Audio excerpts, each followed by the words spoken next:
In the economy of hell, what is the value of a human soul? In Montgomery, Alabama, in the year 1855, the answer was whatever a man was willing to pay. This was the heart of the trade, a place where fortunes were built on the buying and selling of human flesh. It was a market driven by greed, sanctioned by law, and lubricated by a brutal, casual indifference to the lives it destroyed. And on one suffocatingly hot Tuesday in June, that indifference would lead to an act of irony so profound, so tragic, that it would echo through the lives of two men forever. His name was Elias. He was 16 years old, and he was an orphan, his mother having been taken by fever on the cotton plantation where he was born. He was being sold as part of a deceased owner's estate, a line item in a ledger, a piece of property to be liquidated. The auctioneer, a portly man with a florid face and a booming voice, droned on, listing his attributes as if he were a piece of livestock. "Good teeth, strong back, docile temperament," he bellowed. But the crowd was thin today, the bidding sluggish. Elias was seen as unremarkable, just another field hand in a market flooded with them. The bidding started low and went nowhere. $1.50. The price dropped, a testament to the crowd's disinterest. Elias stood there, enduring the indignity, the heat, the flies, the shame. The shame was the worst part. To be appraised, weighed, and found wanting in front of the world. Narrator. Watching from the shade of a nearby awning was Master James Whitfield. He was one of the wealthiest planters in the county, a man whose name commanded respect and fear. He had not come for this boy. He was waiting for a prime lot, a skilled blacksmith expected later in the day.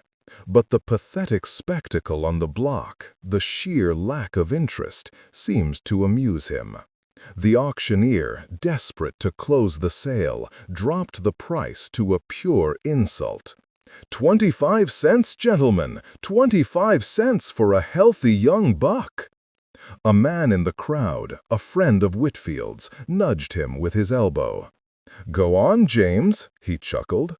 "Buy the boy. He's not worth much, but he'd make a fine conversation piece." Whitfield scoffed, but the idea, born of boredom and a casual cruelty, took root. It would be a fine joke to tell at dinner, the story of the boy he bought for less than the price of a bottle of whiskey. He raised a single, languid finger. "I have 12 cents! 12 cents from Master Whitfield! Do I hear 15? Going once, going twice, 12 cents! Sold to Master Whitfield!" A wave of derisive laughter rippled through the crowd. 12 cents! It was less than the price of a loaf of bread. It was the price of nothing. It was the ultimate statement of a human being's worthlessness. On the block, Elias's carefully constructed mask finally cracked. He squeezed his eyes shut and lowered his head, a single hot tear of shame escaping and tracing a path through the grime on his cheek. The laughter was the cruelest whip of all. The transaction was complete. A clerk scribbled the details onto a bill of sale. James Whitfield, for the price of 12 pennies, now owned the boy, Elias. As the boy was brought before him to be branded with the Whitfield mark, the planter looked properly at his purchase for the first time. And in that moment, the joke died in his throat. There was something in the boy's face, a shadow of a memory, The high cheekbones, the stubborn set of the jaw, and most of all, the eyes. They were a deep, startling shade of green, the same color as his own, the same color as his father's. A color so rare and distinctive in his family that it was known as the Whitfield gaze.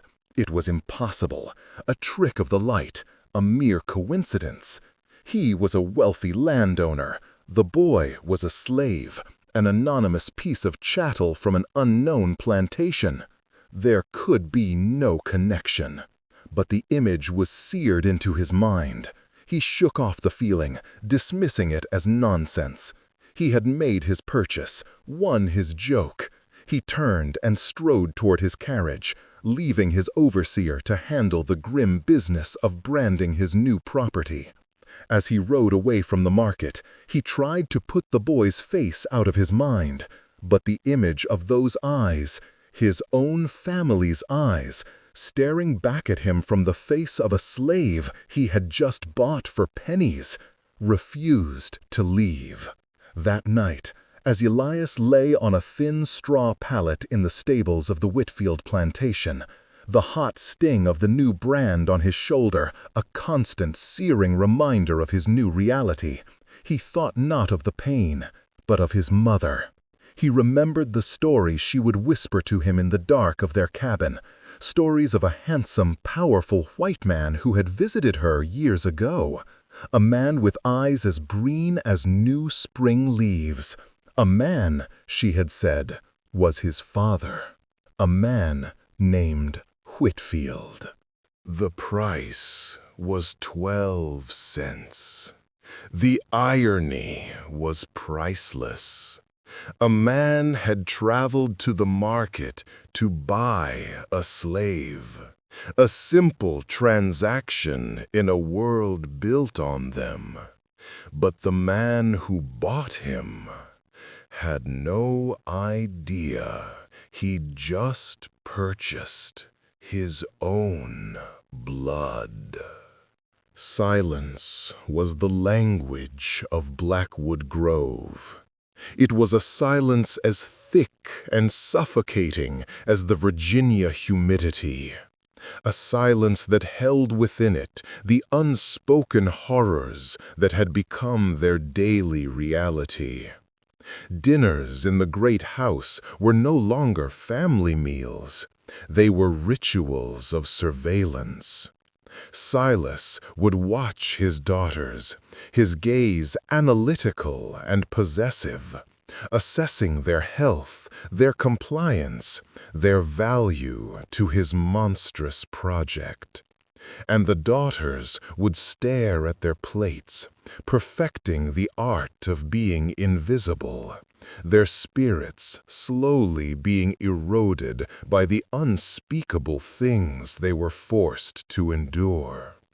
Narrator: for Eleanor, the eldest, the birth of her son had not brought the solace of motherhood. It had brought a new, more profound level of horror. The child, a boy with her eyes and his father's powerful build, was not hers to love. He was another entry in her father's ledger, another piece in his grotesque genetic puzzle. The breaking point, the moment that shattered her fragile composure, came on a quiet afternoon in her father's study. She had been summoned to discuss the child's future upbringing. Dramatized voiceover as Silas, his voice calm and matter-of-fact. The boy shows excellent traits, strong, resilient. In 10 years, when he has reached maturation, he will be paired with Ruth. Her temperament is docile, a perfect counterbalance. Their offspring should be the finest this family has produced in a century. The words were a death sentence. He was not just planning to breed his daughter with a slave. He was planning to breed his youngest daughter with her own nephew, his own grandson. It was a spiral of incestuous horror, a web of sin from which there was no escape. That night, Eleanor decided she would rather die in a swamp than be a party to such a monstrous future. She took her infant son, a few stolen coins, and fled into the darkness. Her freedom lasted less than a day. She was caught by the overseers, dragged back to the house, and brought before her father. But Silas, a master of psychological warfare, did not whip her. He staged a far more insidious punishment. "You see, Doctor, the grief over her mother, it has finally broken her mind. She is a danger to herself and the child. She must be kept somewhere she cannot harm herself, for her own good." They declared her mad. Her desperate, sane attempt to escape was twisted into evidence of a shattered psyche. She was sedated and locked away in the attic, the classic fate of a Gothic heroine, but this was no fiction. Her baby was taken from her, and her existence was erased. To the world outside, Eleanor Blackwood had simply succumbed to the family's tragic weakness of spirit. Inside the house, her fate was a chilling, silent warning to her sisters. Defiance was not an option. But silence can also be a form of resistance. In the slave quarters, a different kind of record was being kept. Martha had delivered every child at Blackwood Grove for 30 years. She had seen the horrifying shift in the bloodlines. She knew the fathers, she knew the mothers, and she knew the sin that connected them. In the pages of her hymnal, she created a secret genealogy, a hidden ledger of her own. Beside the verses of Amazing Grace, she would write, "Eleanor's son, born August, father, Isaac, master's blood." It was a dangerous, defiant act of memory, a testament against the master's attempt to erase the truth. The whispers in the quarters grew more pointed, more bitter.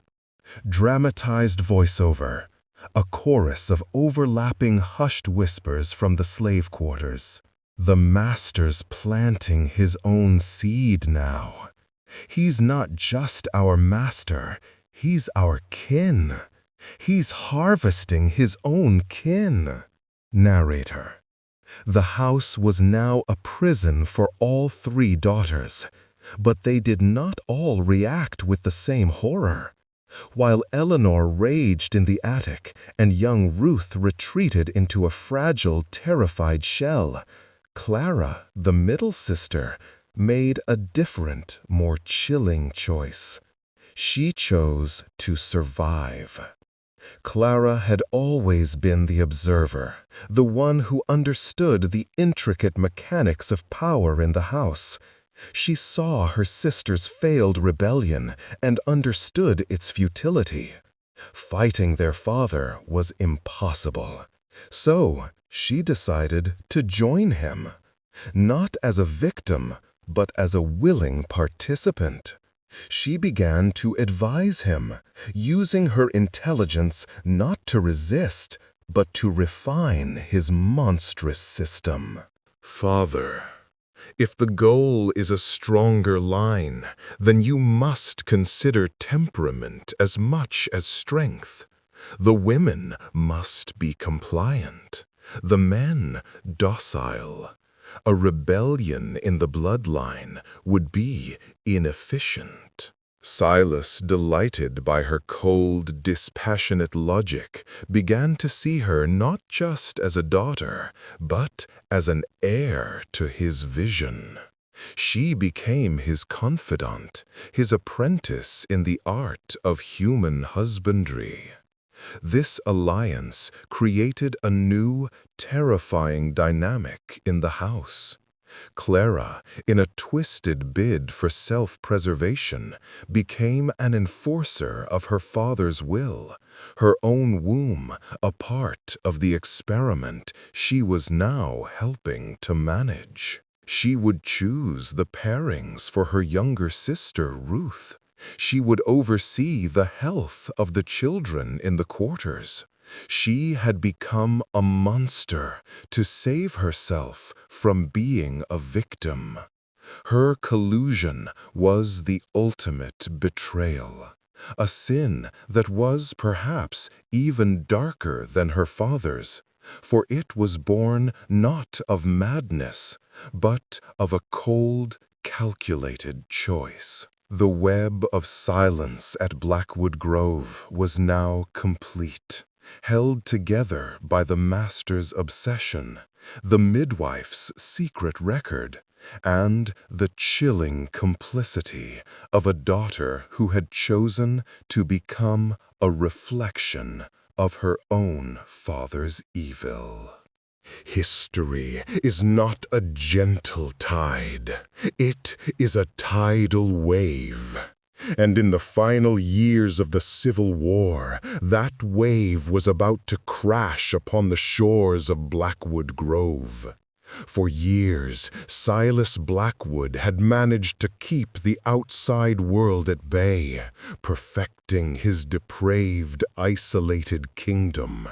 But the sounds of the Union Army, a force that promised to shatter his world and expose his sins, were growing closer with each passing day. For a man obsessed with control, the idea of his legacy being dismantled by outsiders, his experiments scattered and judged, was a fate worse than death. He arrived at the only logical conclusion his madness could offer.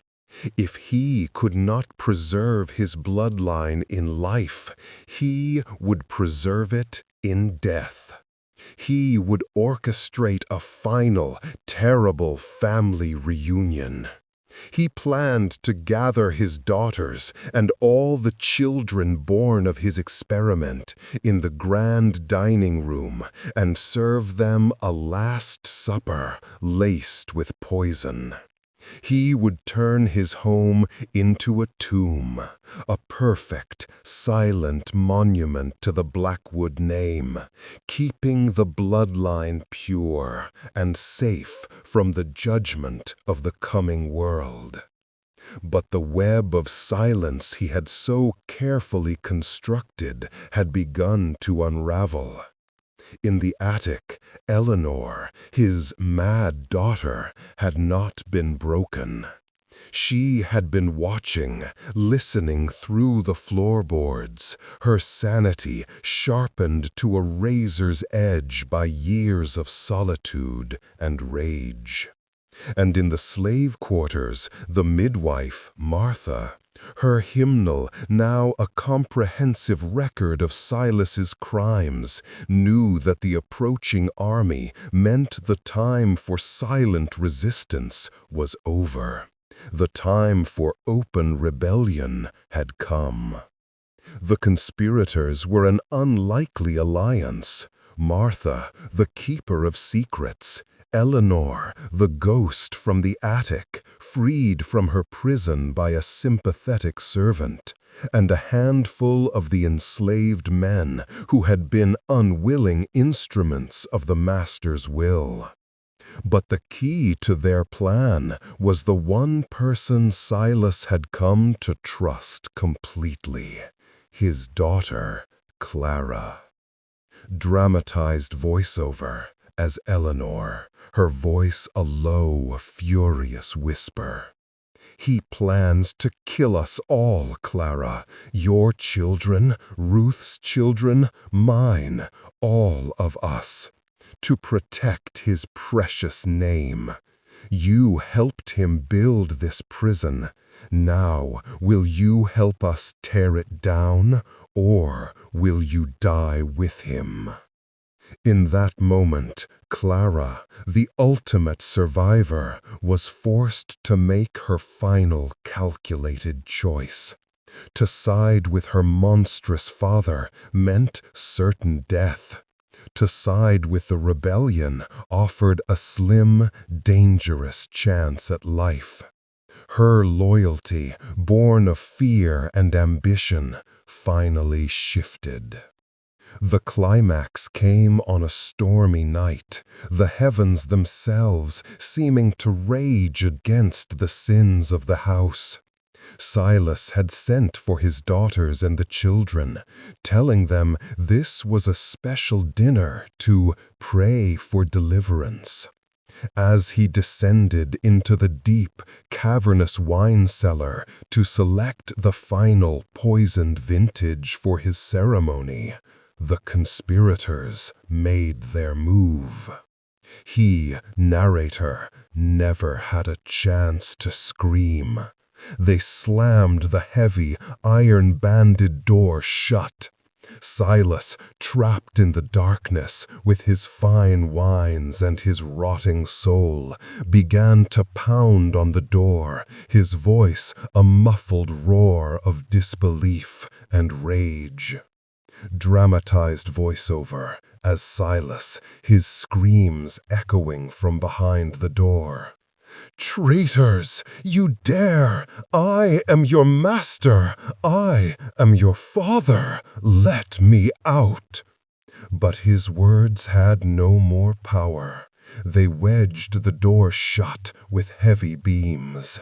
Then, in the main hall, by the light of a roaring fire in the hearth, they began the final cleansing ritual. Martha brought forth her hymnal.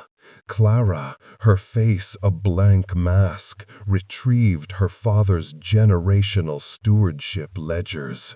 One by one, they tore out the pages. The records of forced pairings, the secret genealogies, the entire history of his sin, and fed them to the flames. They did not wait for the Union Army. They did not wait for an outside judgment. They had passed sentence themselves. That night, a fire started in the library. It spread with unnatural speed, consuming the dry, decaying heart of Blackwood Grove. The house that was built on a foundation of sin was cleansed by a baptism of fire. By dawn, all that remained was a smoking, blackened skeleton. In the chaotic aftermath of the war, the story of what happened to the Blackwood survivors became a legend, a ghost story whispered around local fires. No one ever saw the daughters again.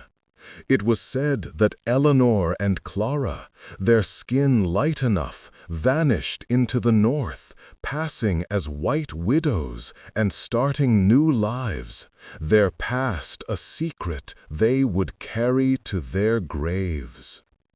Ruth, the youngest, was said to have joined a freed community in the West, choosing to live among the people her family had once owned.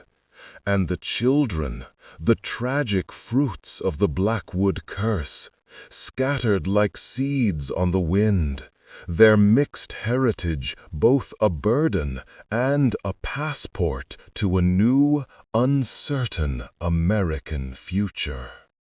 The land itself, however, never forgot. The locals who live there still speak of Blackwood's curse.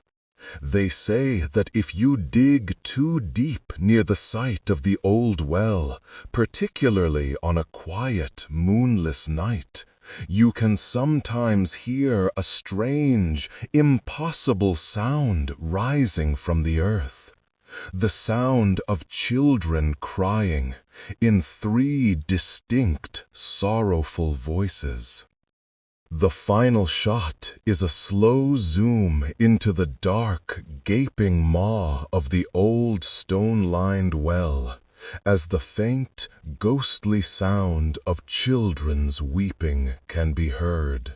Narrator: the land itself, however, never forgot.